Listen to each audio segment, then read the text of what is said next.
విజయవాడ వేదికగా సాగుతున్న దేశ వ్యతిరేక కుట్రల డొంక కదులుతుంది. అరెస్టైన 5 నిందితుల కస్టడీ నేటితో ముగిసింది. కేవలం స్థానిక పోలీసులే కాకుండా జాతీయ దర్యాప్తు సంస్థలైన NIA, intelligence bureau, counter intelligence అధికారులు ఈ కేసును క్లోజ్ గా మానిటర్ చేస్తున్నారు. అసలు ఈ 5 నిందితుల వెనుక ఉన్న మాస్టర్ మైండ్ ఎవరు?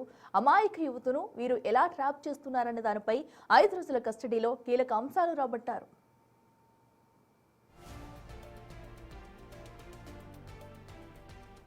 విజయవాడ టెర్రర్ లింక్స్ కేసు ఇప్పుడు దేశవ్యాప్తంగా సంచలనం సృష్టిస్తుంది. నిందితులు మొహమ్మద్ రహమతుల్లా, మొహమ్మద్ డానిష్, సోహైల్ బేగ్, సయీదా బేగం, అబ్దుల్ సలాంలను విడివిడిగా విచారించిన అధికారులు వారి నుంచి కీలక సమాచారాన్ని రాబట్టారు. డిజిటల్ రాడికలైజేషన్ లో వీరంతా సోషల్ మీడియాలో దేశ వ్యతిరేక పోస్టులు పెట్టినట్లు ఒప్పుకున్నారు. విజయవాడలో అరెస్టైన 3 మినహా మిగిలిన వారితో భౌతికంగా ఎప్పుడూ కలుసుకోలేదని దర్యాప్తు బృందాలు గుర్తించాయి. కేవలం సోషల్ మీడియా వేదికగానే తామంతా ఒకే గూటికి చేరామని, మతం పేరుతో యువతలో విద్వేషాలు నింపడమే వీరి ప్రధాన లక్ష్యంగా పోస్టులు పెట్టినట్లు ఒప్పుకున్నారు. వారిని హ్యాండర్లు అయిన ఆల్ హకీం షుకూర్ ఈ నెట్వర్క్ ను నడిపిస్తున్నట్లు నిందితులు ఒప్పుకున్నారు. అతని ఆదేశాలతోనే దేశ వ్యతిరేక పోస్టులు పెట్టడం, జిహాదీ భావజాలాన్ని ప్రచారం చేయడం, విఈఎన్ఎక్స్ గ్రూపు ఏర్పాటు చేసి దేశవ్యాప్తంగా జిహాదీ భావజాలానికి ఆకర్షితులు అయ్యేలా ప్రేరేపించడం లాంటివి చేశామని ఒప్పుకున్నారు. అలాగే పోస్టులు పెట్టినందుకు తమ బ్యాంకు ఖాతాల్లో డబ్బులు జమ అయినట్లు నిందితులు తెలిపారు.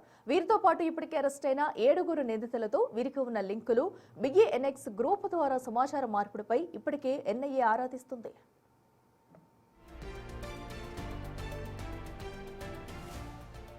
మరోవైపు కస్టడీలో కీలకంగా ఉన్న సయీదా బేగం పాత్రపై సైతం అధికారులు అనుమానం వ్యక్తం చేస్తున్నారు.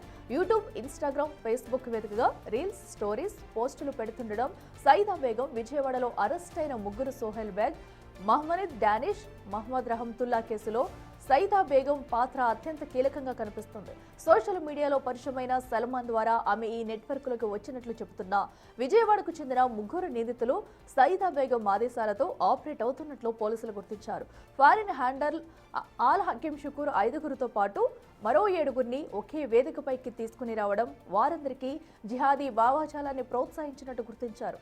అయితే ఈ కేసులో అరెస్టైన వారు అమాయకులు అంటున్నారు నిందితుల తరపు న్యాయవాదులు.